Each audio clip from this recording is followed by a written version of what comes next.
पहला तो शानदार कार्यक्रम की बहुत बहुत बधाई भाई साहब। धन्यवाद सर। 3 और 9 तक कार्यक्रम चले। जी, 3 और 9 तारीख तक साधना कुटी आश्रम रो उद्घाटन है और विशाल भव्य संत समागम है हाँ। और श्रीमद् भागवत कथा है जो दिन को 12 बजे से 4 बजे तक चलती है। हाँ। जी। और शाम री भजन संध्या और रोजाना। हाँ, रोजाना 5 तारीख को शुरू हुई हाँ। और आज भी है भजन संध्या। हाँ। कल भी होगी, परसों भी होगी। बड़ा संत महात्माओं अगर नाम लो हिंदुस्तान में जगह नाम है कौन कौन संत महात्मा में पधारे। 3 तारीख रा तो जगत गुरु शंकराचार्य जी पधारिया और पहला तो बारो विचार हो कि 8 तारीख रावा। फिर जब पता चला कि आश्रम का उद्घाटन है तो स्वामी जी वासुदेवानंद गिरी जी ने कहा कि नहीं नहीं, आश्रम का उद्घाटन तो मैं करूंगा। शुरुआत से कार्यक्रम की ओपनिंग ही मैं करूंगा। तो 3 तारीख हाँ, उनकी शंकराचार्य जी की बड़ी कृपा हम पर रही और वो 3 तारीख को पधारे और इस साधना कुटी आश्रम उद्घाटन समारोह का कार्यक्रम का शुभारंभ किया, आशीर्वचन दिया हमें।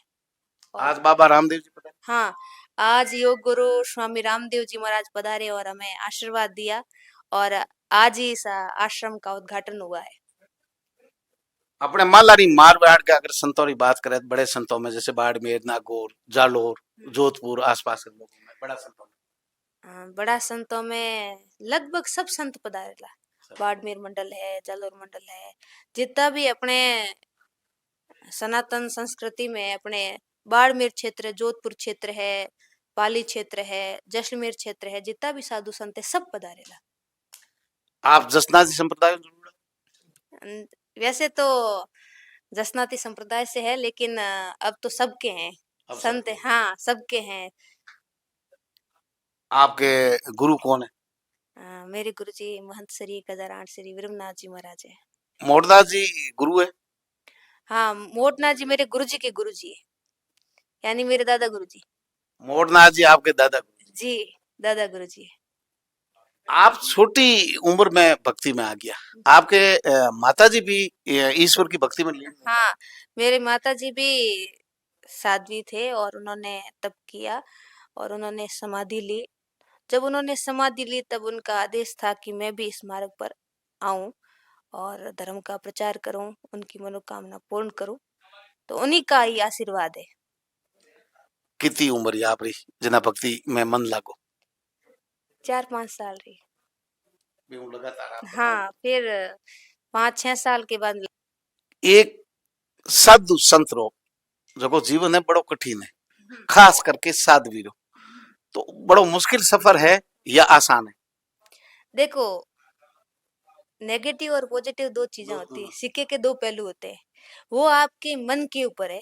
वैसे जीवन में आप इस साधु लाइन में आओगे, संत बनोगे, भक्ति करोगे तो अनेक कठिनाइयों का सामना आपको करना पड़ेगा। लेकिन उसके बाद में धीरे धीरे आप दृढ़ रहोगे भक्ति में, धैर्य रखोगे और उस रास्ते पर चलते रहोगे तो भगवान खुद आपकी सहायता करेंगे।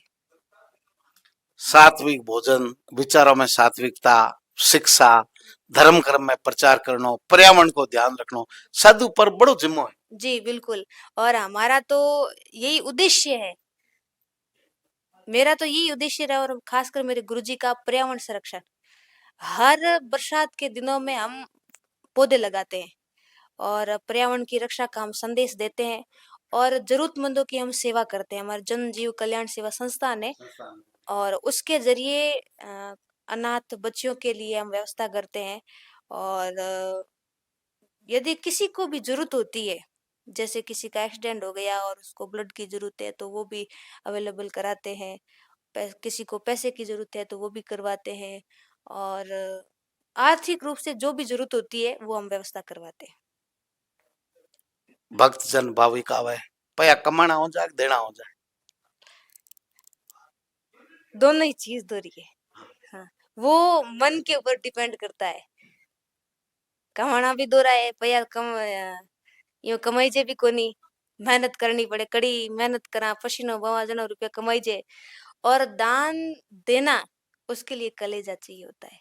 और जो दान हम करते हैं वो भगवान कभी अपने पास में नहीं रखता, कई गुना रिपीट करता है वापस। आप नरसिंह जी को देख लो, नरसिंह जी ने सांवरिया के ऊपर भरोसा किया और 14 करोड़, हाँ, 14 करोड़ की माया लुटाई, तो भगवान ने फिर उसका 4 गुना किया, 56 करोड़ का मायरा भरा। इसलिए दान की तो बहुत बड़ी महिमा है, महात्म्य है। એ સરપંચ સાહેબ પહોંચ जी भेड़ा है रुगनाथ जी रो रस्ते में फोन आवे हो हूँ लिस्ट देखे हो हाँ। ज्यादातर बाड़मेर के आसपास का लोग ज्यादा हाँ, बाड़मेर तो बहुत धार्मिक इलाका है और मेरा तो बाड़मेर से शुरुआत से ही बहुत लगाव रहा है, तो इसीलिए जितने भी दान दाताओं ने बढ़ चढ़ करके इस कार्यक्रम में भाग लिया है और सहयोग दिया है, सभी का मेरे हृदय की गहराइयों से बहुत बहुत आभार। आप एक कथा देखा करो बाड़मेर में ठेठ ग्रामीण क्षेत्र में माताओं बहनों की संख्या ज्यादा है आप हाँ भाई, अरे भी वे माता बहनों रे भी वे, लेकिन फिर भी माता बहनों, अनुपाति लोग हाँ, माता बहनों लगाव थोड़ा ज्यादा है, ज्यादा। कथा वाचन करनो कितो टेढ़ो काम है भगवान के भक्ति में लीन होवन गाणो पड़े या बा बात जकी है यो दिल लू एक भक्ति में निकलनी चाहिए कोई कठिन नहीं है, शुरुआत में लोगों को कठिन लगता है ऐसा। भाव हुए तो हाँ, भाव यदि प्रेम है, भाव है, उस रस से आप गाते हो तो कोई कठिन नहीं, कोई काम इस दुनिया का कठिन असंभव है ही नहीं। आप श्रद्धा और निष्ठा से करते हो ना तो कोई काम कठिन नहीं है, वो सरल हो जाता है। प्रकृति आपका साथ देती है उसमें, भगवान सहयोग करते हैं आपका।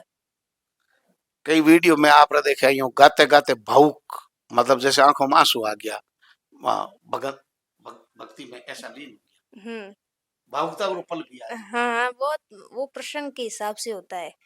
हाँ, कथा में जो भगवान का जिस हिसाब से प्रसंग होता है, उस प्रसंग के हिसाब से फिर उस भाव में डूब करके हमें कथा करनी पड़ती है, फिर कथा का स्वाद आता है, रस आता है। पूरा शानदार आयोजन है किने धन्यवाद देव धन्यवाद तो समस्त जिसने इस कार्यक्रम में सहयोग किया है, जिन्होंने दिन रात एक कर दिया, उन सभी कार्यकर्ताओं को, भामाशाहों को मैं बहुत बहुत धन्यवाद देती हूँ, जिन्होंने दिन रात एक करके इस कार्यक्रम को सफल बनाने के लिए कड़ी मेहनत की है। अब 2-3 दिन शेष है अभी 9 तारीख है लास्ट जो लोग जुड़े हैं अभी पहुंचे नहीं है क्या संदेश है आपका तो मेरा तो सभी से यही संदेश है कि एक बार आप प्रोग्राम में जरूर पधारें। बड़े बड़े संत महापुरुष पधारेंगे, कलाकार भी आएंगे, इस राजस्थान के ख्याति प्राप्त कलाकार भजनों की प्रस्तुति देंगे, तो आप ज्यादा से ज्यादा संख्या में पधारें और इस धार्मिक अनुष्ठान का लाभ उठावें। अब प्रेम बाईसा साध्वी के ये बड़ा आश्रम बन गया है साधना कुटिया जी। अब आगे क्या कदम है आगे अब इस आश्रम में हमारा विचार है, जो भी बालिकाएं पढ़ना चाहती है, रहने की कहीं व्यवस्था नहीं है, तो वो यहाँ रह के पढ़े, पढ़ाई करे, उनके लिए खाने पीने की निःशुल्क व्यवस्था रहेगी। और जो अनाथ बच्चों के लिए, उनके लिए भी हम सोच रहे हैं कि अनाथ बच्चों के लिए यहाँ व्यवस्था करें और एक अन्न क्षेत्र खोलेंगे हम। जितने भी लोग आते हैं, कई बार उनको भोजन नहीं मिल पाता है, कई परिस्थितियां होती है जीवन में, तो निःशुल्क अन्न क्षेत्र जोधपुर में हम खोलने का विचार कर रहे हैं, इसे साधना कुटिया साधना कुटिया आश्रम। आने वाले समय हाँ। साधु का लक्ष्य परमार्थ के लिए शरीर है हाँ, साधु एक ऐसा शब्द है, साधु, जो साधना को साधे, परोपकार करे, अपना न सोच करके दूसरों का सोचे। देखो, साधु भी दो प्रकार के होते हैं। एक साधु होते हैं जो गुफा में बैठ करके तपस्या करते हैं, ध्यान लगाते हैं, जो खुद के कल्याण के लिए साधना करते हैं। और एक साधु होते हैं जो जन कल्याण के लिए दुनिया में आगे आके प्रवचन देके, कथा के माध्यम से लोगों को जगाते हैं। और जो भी लोग दान करते हैं, उस दान के पैसे को आगे आ, उसका सही उपयोग करना, जैसे कि लोगों की मदद करना, आ, मंदिरों में उस पैसे को यूज लेना, मंदिर बनाना अपने धर्म के लिए, समाज के लिए उस पैसों को इकट्ठा करना, फिर समाज के लिए भवन बनाना, ये संतों का काम एक एक रुपयो है। और दोनों दोनों इकट्ठो कर और समाज की सेवा करना काम तो बड़ा मुश्किल है मुश्किल है, लेकिन जब इस राह पे चल गए हैं तो धीरे धीरे सब रास्ते धीरे खुलते धीरे सब रास्ते भगवान खोल देंगे। हैं। युवा पीढ़ी को क्या संदेश है आपकी तरफ से युवाओं से तो एक ही निवेदन है मेरा कि नशे से थोड़ा दूर रहें, क्योंकि ये जीवन जो भगवान ने दिया है ना बड़ा ही अनमोल है। और युवा अवस्था तो एक ऐसी अवस्था है, उस अवस्था में व्यक्ति कुछ कर गुजरे, वो जुनून होता है। उस अवस्था में यदि नशे की ओर बढ़ोगे तो युवा तो देश का भविष्य है। तो पहला तो यही निवेदन है कि युवा नशे से दूर रहे और पढ़ाई पे थोड़ा ध्यान दे, या कोई बिजनेस करे तो बिजनेस में ध्यान दे, और अपने जीवन में एक लक्ष्य बनाए और लक्ष्य पर अडिग रहे। इतना बड़ा आश्रम बना है, बड़े बड़े लोग आए, सेलिब्रिटियां यहाँ आ रही है, और शंकराचार्य जगत गुरु आ जाए, मतलब इससे बड़ी कोई उपलब्धि एक साधु के, और वो भी अपनी मालाड़ी मारवाड़ के लिए, कितनी बड़ी बात मानते हैं आप इनको? मेरे लिए तो बहुत बड़ी बात है। मेरे जीवन के तो भाग्य खुल गए, मेरा भाग्य खुल गया, मेरे कर्मों के कई जन्मों के कर्म इकट्ठे हुए हैं, पुण्य जागृत हुए हैं, कि जो आज मेरे छोटे से निवेदन पर जगत गुरु शंकराचार्य जी पधारे और स्वामी रामदेव जी पधारे, मुझे आशीर्वाद दिया।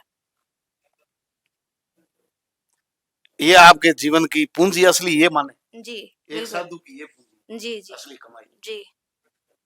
आपकी वजह से इतने लोगों का एक ही जगह दर्शन हो, जी। लोगों को भी तो धर्म लाभ मिला इससे।